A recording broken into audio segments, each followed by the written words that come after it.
দর্শক, আমি এখন দাঁড়িয়ে কথা বলছি ঢাকা মহানগর গোয়েন্দা পুলিশের কার্যালয় ডিবি অফিসের সামনে থেকে দাঁড়িয়ে কথা বলছি। আপনারা জানেন যে গত 5 আগস্ট সরকার পরিবর্তনের পরে আওয়ামী লীগের তৎকালীন সরকার দলীয় দল আওয়ামী লীগের শীর্ষ নেতা, সাবেক এমপি, মন্ত্রী এবং প্রতিমন্ত্রী সহ অনেকেই গ্রেপ্তার হচ্ছেন। গত রাত থেকে এর মধ্যে অনেকে শীর্ষ নেতা এবং সাবেক মন্ত্রীদের গ্রেপ্তার করার পর তাদের রিমান্ডে নিয়েছে পুলিশ। কেউ কারাগারে রয়েছেন অথবা কারো রিমান্ড চলমান রয়েছে বলে জানা গেছে।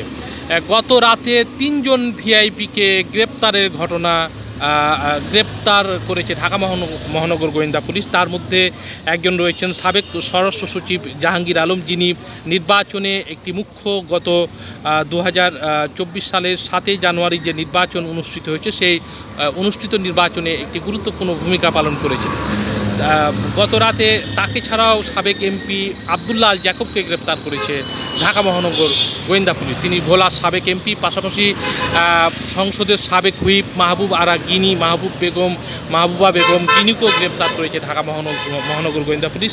এই 3 জনকে গ্রেপ্তার করে তাদের ঢাকা মহানগর পুলিশের কার্যালয়ে নিয়ে আসা হয়েছে বলে জানা গেছে।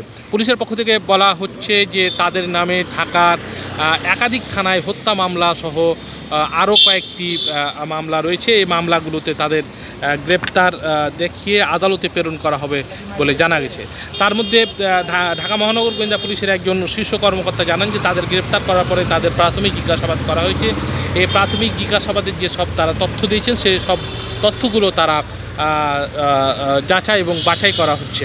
পাশাপাশি এই মামলায় এই 3 জন ভিআইপিকে গ্রেপ্তার করা হয়েছে, এই মামলায় আরও কয়েকজন ভিআইপির নাম রয়েছে। কিন্তু ঢাকা মহানগর পুলিশের পক্ষ থেকে জানানো হয়েছে যে তাদের বিভিন্ন স্থানে তাদেরকে গ্রেপ্তার করার জন্য অভিযান চালানো হলেও তাদেরকে এখনও পর্যন্ত গ্রেপ্তার করা যায়নি, তবে তাদেরকে পুলিশ খুঁজছে।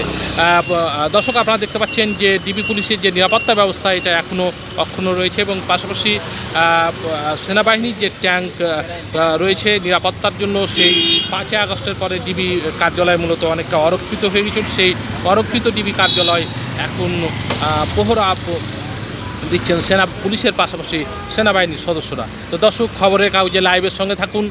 এলো মুক্ত চিন্তার স্বাধীন দৈনিক খবরের কাগজ। এখন খবর হবে নিখাত, নির্ভীক, নিরপেক্ষ।